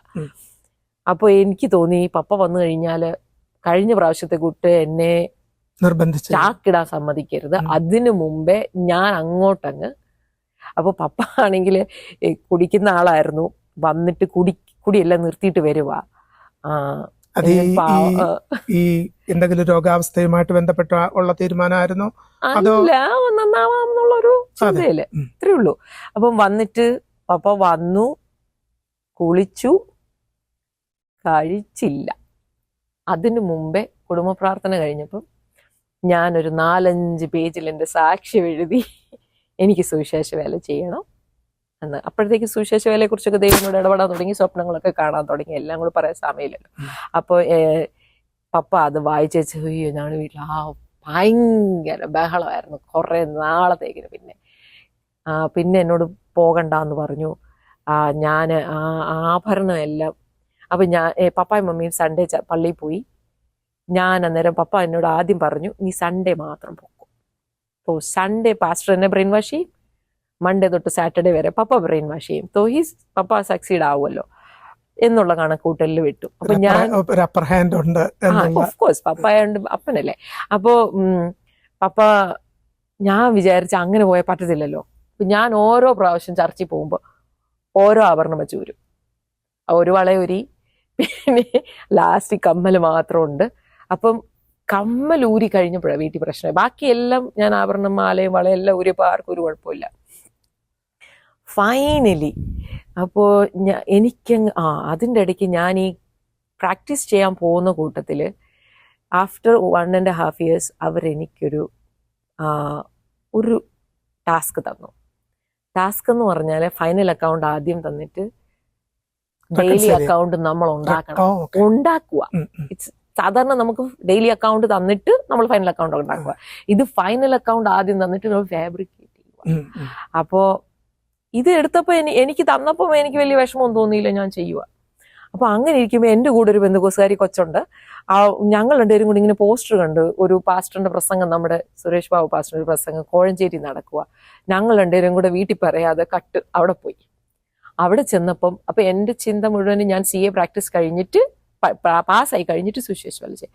ഇവിടെ ചെന്നപ്പം ഈ പാസ്റ്റർ പ്രസംഗിച്ചുകൊണ്ടിരിക്കുന്നതിന്റെ ഇടയിൽ ഒരു കണക്ഷനും ഇല്ലാതെ പറയുക, ഇന്ന് കള്ളക്കണക്ക് എഴുതുന്ന കയ്യെ ദൈവം നാളെ മറ്റൊരാളെ അനുഗ്രഹിക്കാൻ ഉപയോഗിക്കത്തില്ല. അത് കേട്ട് കഴിഞ്ഞപ്പോഴത്തേക്ക് എനിക്കങ്ങ് ആകെപ്പാട് വിഷമമായി. ഞാൻ വിചാരിച്ചു ഇനിയിപ്പോ എന്തായാലും ശരി, ഈ പരിപാടിക്ക് കാര്യമില്ല, I am not going to do this. അപ്പൊ ഞാൻ തീരുമാനിച്ചു എനിക്കിനി ഇതും വേണ്ട, എനിക്ക് ഇത് ചെയ്യണ്ട. കാരണം അത് ചെയ്താലേ പറ്റത്തുള്ളൂ. എനിക്ക് ബൈ ഇൻസ്റ്റിങ്ക്റ്റ് ഐ ന്യൂ ഞാൻ ഈ വഴി മുമ്പോട്ട് പോയാൽ this is what I am going to end up doing somewhere along the way. അപ്പം പിന്നെ ദൈവം ഉപയോഗിച്ചില്ലെങ്കിൽ എന്തോ ചെയ്യും? അന്നത്തെ ആ ഒരു നിഷ്കളങ്ക മനസ്സിൽ അങ്ങനെ അതും ഞാൻ സ്റ്റോപ്പ് ചെയ്തു. അതെല്ലാം കൂടെ എൻ്റെ പപ്പായ്ക്ക് ഭയങ്കര ഇഷ്യൂ ആയി. എന്നിട്ട് ഒരു സൺഡേ അവർ തിരിച്ചു വന്നു കഴിഞ്ഞിട്ടാണല്ലോ ഞാൻ ആരാധന കഴിഞ്ഞ് വരുന്നത്. ഞാൻ മമ്മിയുടെ അടുത്ത് ചെന്നപ്പോൾ കമ്മലില്ല കാതേല്. അപ്പോൾ മമ്മി ഇതെന്തോ അടിയെന്ന് ചോദിച്ചോണ്ട് മമ്മി ഒരു ബഹളം, പപ്പ അപ്പുറത്തൂടെ അവത്തിനെ കാട്ടി ബഹളം. പിന്നെ ഞങ്ങളുടെ വീട്ടിലാകെ പ്രശ്നമായി. പക്ഷെ ഈ CAയുടെ ടെസ്റ്റ് എഴുതാൻ പോകണമെന്ന് എന്നെ നിർബന്ധിച്ചു. അപ്പൊ വീണ്ടും എന്നെ ചർച്ച വിടാതെയായി. എൻ്റെ പാസ്റ്ററിനെ വിളിച്ച് ചോദിച്ചു, ഇവളെ ഞങ്ങൾ ഇറക്കി വിടാൻ പോവാ, ഇവളെ സ്വീകരിക്കാവോ എന്ന് ചോദിച്ചു. പപ്പ വക്കീലല്ലേ, പാസ്റ്ററിനറിയാം ഇത് എന്തിനാ ഇങ്ങനെ പറയുന്നേത്തോ. പാസ്റ്റർ പറഞ്ഞു സോറി ഞങ്ങൾക്ക് അതിനുള്ള സൗകര്യം ഇല്ലെന്ന് പറഞ്ഞു. അപ്പൊ എന്നെ കൊണ്ട് തിരിച്ചാഭരണം ഇടിയിപ്പിച്ചു.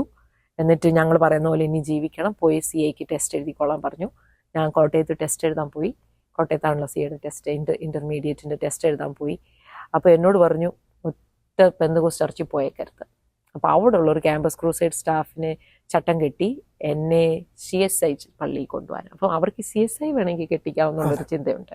അപ്പം ഞാൻ രാവിലെ സൺഡേ എണ്ണീറ്റ് ഒരുങ്ങി CSI പള്ളിയിൽ പോകാൻ ഞങ്ങൾ രണ്ടുപേരും കൂടെ പോയി. അവിടെ ചെന്നപ്പോൾ CSI പള്ളിയിലെ ആരാധന കഴിഞ്ഞു. അവിടെ ഒരു കല്യാണം ഉണ്ട്, അതുകൊണ്ട് ആരാധന കഴിഞ്ഞു. പുള്ളിക്കാരത്തി എന്നോട് പറഞ്ഞു ഞാൻ കത്തോലിക്ക പള്ളിയിൽ പോവുക, സുജ അങ്ങ് തിരിച്ച് ഹോസ്റ്റലിൽ പോയിക്കോളാൻ പറഞ്ഞു. ഞാൻ തിരിച്ച് ഹോസ്റ്റലിൽ പോകുന്ന വഴിയിൽ ഭയങ്കര കൊട്ടും പാട്ടും ഒക്കെ. ഞാൻ വിചാരിച്ചു എന്തെങ്കിലും ആയിക്കോട്ടെ, ഞാനങ്ങ് ചെന്നങ്ങ് കയറി. 2 പ്രസംഗം. ഒന്ന് പിന്നെ യാക്കോബിന്റെ ഇസഹാക്കിന്റെ അടുത്ത് യാക്കോബും ഏശാവും വന്ന് അനുഗ്രഹം പ്രാപിക്കാനായി വരുന്നത്.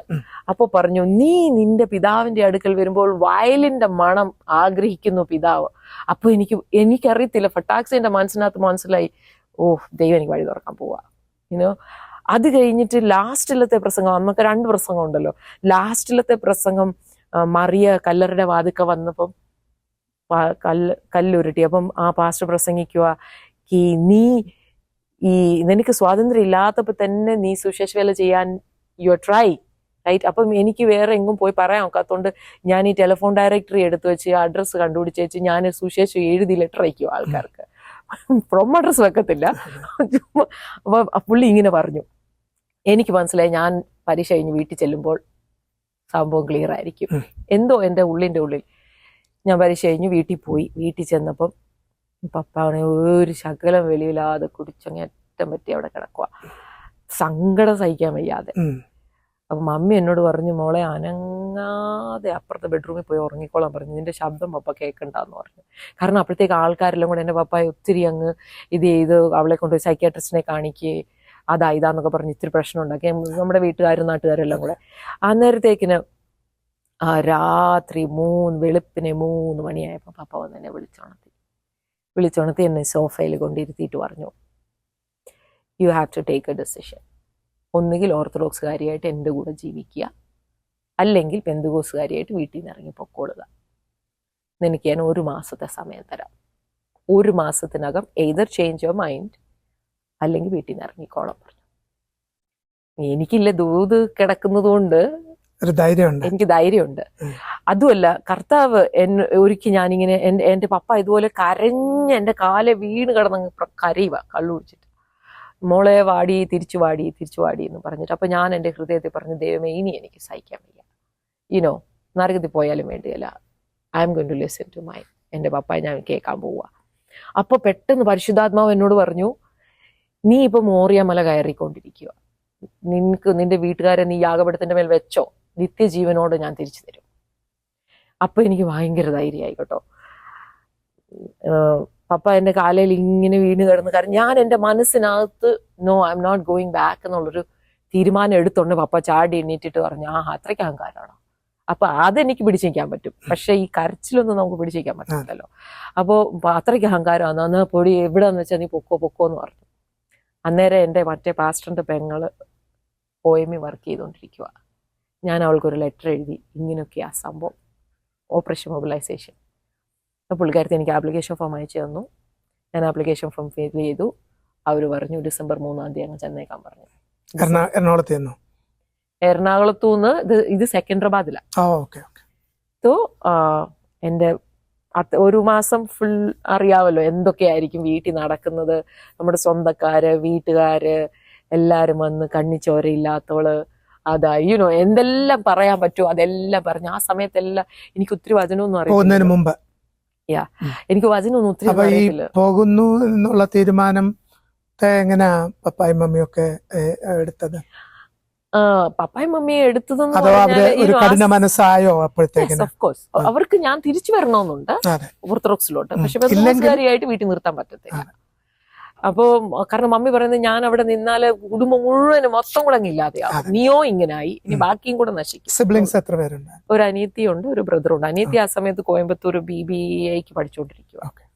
അന്നേരം എനിവേ ഇതെല്ലാം കഴിഞ്ഞ് ഇവരെല്ലാരും എൻ്റെ വട്ടത്തിൽ വന്നിരിക്കുക. എൻ്റെ പപ്പയുടെ സഹോദരന്മാരെല്ലാം നന്നായിട്ട് വർത്താനൊക്കെ പറയാൻ അറിയാവുന്നവരാ, ഭയങ്കര സ്നേഹം എന്നോട് കേട്ടോ. അവരെല്ലാം എൻ്റെ ചുറ്റിനും ഇരുന്ന് എല്ലാ ലോജിക്കും ട്രൈ ചെയ്തു. അപ്പൊ ഇവര് പറയുന്നതൊക്കെ ശരിയാന്ന് ചിലപ്പോൾ എനിക്ക് തോന്നും കേട്ടോ. ഞാൻ വിചാരിക്കും ദൈവമേ എങ്ങാനും ശരിയാണോ ഇവർ പറയുന്നത് കാണാം. അന്നേരം ഉടനെ എൻ്റെ മനസ്സിൽ പാട്ട് വരും, എന്നേശു എൻ സങ്കേതം എൻ ബലമാകുന്നു, താൻ ജീവന്റെ കിരീടം എനിക്ക് തരുന്നു, താൻ നിത്യസ്നേഹം കൊണ്ട് എന്നെ സ്നേഹിക്കുന്നു. ആ പാട്ട് ഇങ്ങനെ നിർത്താതെ എൻ്റെ ഹൃദയത്തിൽ ഇങ്ങനെ പാടിക്കൊണ്ടിരുന്നു.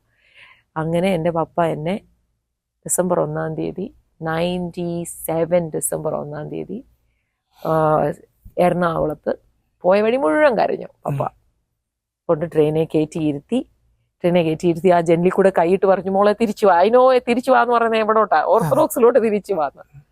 അല്ല, എനിക്ക് തോന്നുന്നത് ഒരു മോളെ ലൂസ് ചെയ്യാനുള്ള മനസ്സും ഒരുപക്ഷെ ഉണ്ടായിരിക്കുകയല്ല മാനസികമായിട്ട്. പപ്പായ്ക്ക് എന്നോട് ഭയങ്കര സ്നേഹമായിരുന്നു. അപ്പൊ പപ്പായ്ക്ക് ഈ പപ്പായുടെ മോളെ വിടാൻ വയ്യ. പക്ഷേ എന്താ പറയുന്നത്, ഫെയ്ത്ത് ക്ലാഷ്, നമ്മളുടെ ഭാഷയിൽ പറഞ്ഞ സ്പിരിറ്റ് ക്ലാഷ് ഒക്കെ ഉണ്ടല്ലോ. അപ്പൊ എനിവേ അന്നേരം ഞാൻ 3-ാം തീയതി 2 ദിവസത്തെ എറണാകുളം വരെ കൊണ്ടുവിടാനും തയ്യാറായി. പപ്പ ടാക്സി വിളിച്ച് കൊണ്ടുവിട്ടു. പിന്നെ എന്നോട് പറഞ്ഞു, നീ ഭിക്ഷ തെണ്ടി നടക്കുമ്പോ കുമ്പഴ വന്നേക്കരുത്. അന്നേരം ഞാൻ പറഞ്ഞു, പപ്പ കർത്താവിനെ അനുസരിക്കുന്നവർക്ക് കർത്താവ് എന്ത് ചെയ്തു കൊടുക്കും എന്നുള്ളതിന് I will be an example. പക്ഷെ പപ്പ പറഞ്ഞു, no, you will be an example. കാരണം അവർക്ക് അത്രയ്ക്കുള്ള ഒരു ആത്മീയ ദർശനമേ ഉള്ളല്ലോ. പപ്പയ്ക്ക് അറിയത്തില്ലല്ലോ. ദൈവവചനം പറയുന്നു, മുമ്പേ അവന്റെ രാജ്യവും നീതിയും അന്വേഷിപ്പേ, അതോടുകൂടെ എല്ലാം കിട്ടും. എല്ലാം. അപ്പൊ അങ്ങനെ അവിടെ ചെന്നു ഡിസംബർ, ജനുവരി, ഫെബ്രുവരി, മാർച്ച് പപ്പായുടെ ഒരു കോണ്ടാക്റ്റും ഇല്ല. മമ്മി വല്ലപ്പോഴും എഴുത്തയക്കും. മമ്മിയുടെ ഒരു ബ്രദർ ഉണ്ടായിരുന്നു, പുള്ളി എഴുത്തയക്കുമായിരുന്നു. അത് അത്രേ ഉള്ളൂ. അങ്ങനെ ഞങ്ങള് ഇവാഞ്ചലിസത്തിനൊക്കെ വിടും, പോകും, വരും. അങ്ങനെ ഇരിക്കുമ്പോൾ കുംഭമേള നടക്കും ഉത്തർപ്രദേശില്. കുംഭമേളയ്ക്ക് നെക്സ്റ്റ് ഞങ്ങളുടെ മിഷൻ അതാ, ഞങ്ങൾ അങ്ങോട്ട് വിടാൻ പോവാ. അപ്പൊ കുംഭമേളയ്ക്ക് എന്നെ വിടത്തില്ല, ഞാൻ ന്യൂ ആയതുകൊണ്ട് എന്നെ വിടത്തില്ല എന്ന് പറഞ്ഞു. അപ്പൊ കുറച്ച് കഴിഞ്ഞ് എന്റെ ലീഡർ ചാക്കിട്ട് എന്റെ പേര് അതിനകത്ത് കയറ്റി. പക്ഷെ ഞാനൊരു ദിവസം സ്വപ്നം കണ്ടു, ഇവരെല്ലാവരും ബാഗെല്ലാം കൂടെ വാരിയിട്ട് ട്രെയിനിൽ നിൽക്കുക, പക്ഷെ എന്റെ ബാഗ് അതിനകത്തില്ല. അപ്പൊ പിന്നെ എനിക്ക് മനസ്സിലായി, okay, I am not going with them, something else is going to happen. March 20-ാം തീയതി ആയപ്പം എൻ്റെ പപ്പ എന്നെ ഫോൺ ചെയ്തിട്ട് പറഞ്ഞു, ഒരാൾ നിന്നെ കല്യാണം കഴിക്കാൻ വന്നിട്ടുണ്ട്, അയാളോട് സംസാരിക്കും, പാസ്റ്ററിന്റെ കൈ ഫോൺ കൊടുക്കും. അപ്പൊ അതിൻ്റെ ഇടയ്ക്ക് അവിടെ ബാക്ക്ഗ്രൗണ്ട് സ്റ്റോറി എന്ന് പറഞ്ഞാല്, പാസ്റ്ററിന്റെ ബ്രദറിന്റെ കല്യാണം കഴിഞ്ഞു, പാസ്റ്ററിന്റെ പേരൻസ് അമേരിക്കയിൽ തിരിച്ചു വരാൻ നിൽക്കുക. അപ്പം 1 മാസത്തിനകം പാസ്റ്ററിന് ഒരാളെ കിട്ടിയ കല്യാണം നടത്തി കൊടുത്തിട്ട് പോകാനിരിക്കുക അവര്. അപ്പം പാസ്റ്റർ ഒരു പ്രവാചകന്റെ അടുത്ത് പോയി പ്രാർത്ഥിച്ചു.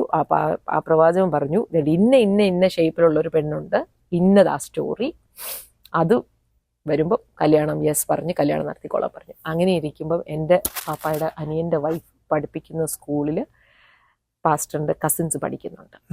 അപ്പൊ ആ പിള്ളേരുടെ അമ്മയെ കണ്ടപ്പോൾ അവർ ആവരണമില്ലാതെ നിൽക്കൂലേ. അപ്പോൾ എൻ്റെ അമ്മാമ പറഞ്ഞു, ഞങ്ങളുടെ ഒരു കൊച്ചി ഇതുപോലെ ബന്ദികോസി പോയി, അവൾക്ക് പാസ്റ്ററെ കെട്ടണമെന്നും പറഞ്ഞ് ബഹളം വെച്ച് അവിടെ അപ്പനെ ഇറക്കി വിട്ടു, നിങ്ങൾക്ക് വല്ലവരും ഉണ്ടോ എന്ന് ചോദിച്ചു. അപ്പോൾ പുള്ളിക്കാരത്തി പറഞ്ഞു, ഞങ്ങളൊരു പെണ്ണിനെ തപ്പിക്കൊണ്ടിരിക്കുകയെന്ന് പറഞ്ഞു.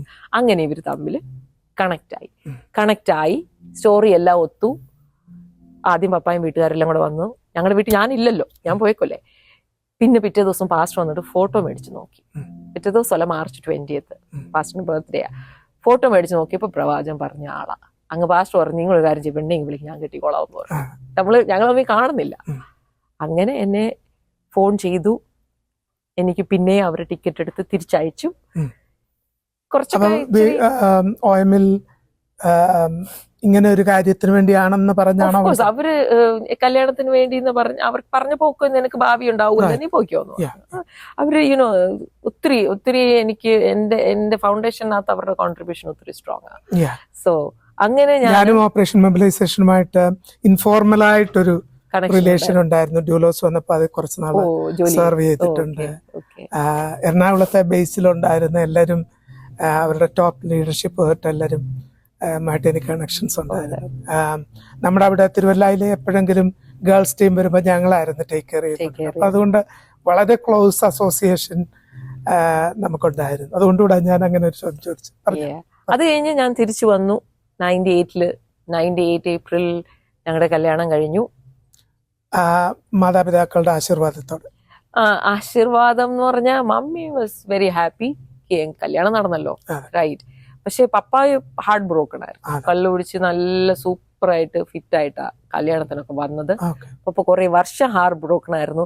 പിന്നെ ചുരുക്കി പറയാനാണെങ്കിൽ ഒരു 14 വർഷം എടുത്തു എൻ്റെ പപ്പായും മമ്മിയും സിസ്റ്ററും അവളുടെ ഹസ്ബൻഡും അവളുടെ മക്കളും എൻ്റെ ബ്രദറ് വൈഫ് എല്ലാവരും രക്ഷിക്കപ്പെട്ട് സ്നാനപ്പെട്ടു. എല്ലാവരും ഒരുപാട് പപ്പട സാക്ഷ്യം എന്ന് പറഞ്ഞാൽ അത് അനദർ സ്റ്റോറിയാ. അത് ഒത്തിരി വലിയൊരു സ്റ്റോറിയാണ്. പക്ഷെ ദൈവം എല്ലാവരും രക്ഷയെ കൊണ്ടുവന്നു. എല്ലാവരും ഇന്ന് രക്ഷയുടെ സന്തോഷം അനുഭവിക്കുന്നു. എല്ലാവരും രക്ഷയുടെ സന്തോഷം അനുഭവിക്കുന്നു. പപ്പ എപ്പോ ഫോൺ ചെയ്താലും പറയും, മോളെ നീയാടി കർത്താവിനെ വീട്ടിൽ കൊണ്ടുവന്നത്, മോളെ നീയാടി യേശുവിനെ വീട്ടിൽ കൊണ്ടുവന്നത്. എപ്പോഴും ഞാൻ പറയും, പപ്പ ഒത്തിരി വർഷം ആയില്ലേ, you don't have to say that any more. കർത്താവ് വന്നു, കർത്താവിന്റെ ഇഷ്ടപ്രകാരം കർത്താവ് വന്നു. അപ്പോൾ എനിക്ക് പറയാനുള്ളത് ഒരു കാര്യമേ ഉള്ളൂ, ഈ കർത്താവിനെ കൈക്കൊണ്ടതുപോലെ അവനുമായിട്ടുള്ള കൂട്ടായ്മയിൽ നടക്കുകയും അവനിൽ വേരൂന്നി ആത്മീയവർദ്ധന പ്രാപിച്ച് അവന് നമുക്ക് തന്ന ഉപദേശത്തിനൊത്തവണ്ണം വിശ്വാസത്തിൽ ഉറച്ച് സ്തോത്രത്തിൽ കവിഞ്ഞ് ജീവിച്ചാൽ this is the best life. ഇപ്പൊ ഈ അടുത്ത വർഷം 30 വർഷം അവൻ രക്ഷിക്കപ്പെട്ടിട്ട്. പക്ഷെ എനിക്ക് ഇന്ന് വരെ അതിന്റെ എക്സൈറ്റ്മെന്റ് പോയിട്ടില്ല. ഇന്നും I am very excited about Jesus. I am very excited about knowing him more, serving him. ഒരിക്കലും പലരും ധരിച്ചിരിക്കുന്നത് രക്ഷിക്കപ്പെടുക, സ്നാനപ്പെടുക, പിന്നെ പരിശുദ്ധാത്മാഭിഷേകം പ്രാപിക്കുക, അവിടെ കൊണ്ട് തീർന്നു എന്നുള്ള ഒരു ഇറ്റ്സ് എ ജേർണി. അതൊരു തുടക്കം മാത്രമാണ്. നമ്മൾ അങ്ങോട്ട് യാത്ര ചെയ്തുകൊണ്ടേയിരിക്കുക. ആത്മീയ യാത്ര എന്നുള്ളത് ഒരു സത്യമാണ്. ഒരു ഞാൻ ഇങ്ങോട്ട് വരുമ്പോൾ ഈ സാങ്ച്വറിയിലോട്ട് വരുന്നതിന് മുമ്പ് എൻ്റെ സ്നേഹിതൻ, എൻ്റെ ക്ലാസ്മേറ്റ് ജോർജ് വർഗീസിനോട് പറയായിരുന്നു, ഇന്നലെ അറിഞ്ഞതിനേക്കാൾ കുറച്ചുകൂടെ ഇന്ന് കർത്താവിനെ അറിയാൻ, രുചിക്കാൻ ഒക്കെയുള്ള കൃപ ലഭിക്കുന്നത് ഒരു നല്ല കാര്യമാണ്. ഇപ്പോൾ നിങ്ങൾ കേട്ടതാണ് എൻ്റെ സാക്ഷ്യം. കർത്താവ് എളിയവരെ കുപ്പയിൽ നിന്നും ദരിദ്രരെ പൊടിയിൽ നിന്നും ഉയർത്തി തൻ്റെ ജനത്തോടൊപ്പം, തൻ്റെ ജനത്തിൻ്റെ പ്രഭുക്കന്മാരോടൊപ്പം ഇരുത്തുന്നവനാണ്. നമ്മുടെ ജീവിതത്തിന് അർത്ഥമില്ല, അല്ലെങ്കിൽ നമ്മുടെ ജീവിതം കൊണ്ടൊരു പ്രയോജനമില്ല എന്ന് തോന്നുന്നവർക്ക് കർത്താവിൻ്റെ അടുക്കൽ വന്നാൽ നമ്മുടെ ജീവിതത്തെ അർത്ഥമുള്ളതാക്കും, പ്രയോജനമുള്ളതാക്കും. അപ്പോൾ കർത്താവായ യേശു ക്രിസ്തുവിൻ്റെ കയ്യിൽ നമ്മുടെ ജീവിതത്തിൻ്റെ ഉത്തരവാദിത്വം ഏൽപ്പിച്ചു കൊടുത്താൽ നമ്മളെ പാപങ്ങളിൽ നിന്ന് രക്ഷിച്ച്, നമ്മളെ നീതീകരിച്ച്, ശുദ്ധീകരിച്ച് പിതാവിന് പ്രസാദകരമാകുമെന്നും നമ്മളെ പിതാവിൻ്റെ മുമ്പിൽ നൽകിക്കൊടുക്കുവാനായിട്ട് കർത്താവിന് കഴിയും. കർത്താവ് യേശു ക്രിസ്തുവിൻ്റെ കരങ്ങളിൽ നിങ്ങളുടെ ജീവിതത്തെ കൊടുക്കുവാൻ നിങ്ങൾ ആഗ്രഹിക്കുന്നുവെങ്കിൽ, നിങ്ങളുടെ ഹൃദയത്തെ കൊടുത്ത് കർത്താവിനോടൊപ്പം ഈ ഭൂമിയിൽ നടക്കുവാനും ദൈവത്തിൻ്റെ ഉദ്ദേശങ്ങൾക്കായി നിൽക്കുവാനും ആഗ്രഹിക്കുന്നുവെങ്കിൽ ഇപ്പോഴാണ് സമയം. നിങ്ങൾക്ക് കർത്താവായ യേശു ക്രിസ്തുവിനെ നിങ്ങളുടെ ഹൃദയങ്ങളിലേക്കും ജീവിതത്തിലേക്കും സ്വീകരിക്കുവാനായിട്ട്. താൻ ഏറ്റെടുത്ത ഉത്തരവാദിത്വത്തെ ഭംഗിയായിട്ട് കർത്താവ് നിവർത്തിക്കും. കർത്താവ് നമ്മളെല്ലാവരെയും അനുഗ്രഹിക്കട്ടെ. നാം കേട്ടതുപോലെ റോമാലേഖനം 10-ാം അധ്യായത്തിന്റെ 10 മുതലുള്ള വാക്യങ്ങളിൽ നാം ഇങ്ങനെ വായിക്കുന്നു, യേശുവിനെ കർത്താവെന്ന് ഹൃദയം കൊണ്ട് വിശ്വസിക്കുകയും വായ് കൊണ്ട് രക്ഷയ്ക്കായി ഏറ്റുപറയുകയും ചെയ്താൽ നീ രക്ഷിക്കപ്പെടും. വെരി സിമ്പിൾ, വളരെ ലളിതമാണത്. ഞങ്ങൾ കേൾക്കുന്ന ഈ വാക്കുകൾ നിങ്ങൾക്ക് വിശ്വസിക്കുവാൻ കഴിയുമെങ്കിൽ, യേശു കർത്താവ് ലോക രക്ഷിതാവാണ്, എൻ്റെ രക്ഷിതാവാണെന്ന് വിശ്വസിക്കുവാൻ നിങ്ങൾക്ക് കഴിയുമെങ്കിൽ ഞങ്ങളോട് ചേർന്ന് ഈ പ്രാർത്ഥന പ്രാർത്ഥിക്കുക. യേശുവേ, എൻ്റെ ജീവിതത്തിലേക്ക് വരണമേ, എൻ്റെ ജീവിതത്തിലെ ഈ തകർന്ന അവസ്ഥകൾക്ക് പരിഹാരം നൽകി, എൻ്റെ പാപങ്ങൾക്ക് പരിഹാരം നൽകി, നിത്യ ജീവന്റെ പുസ്തകത്തിൽ എൻ്റെ പേരും കൂടെ എഴുതുവാൻ അങ്ങേക്ക് കരുണ തോന്നുന്നു എന്ന് ഞാൻ വിശ്വസിക്കുന്നു.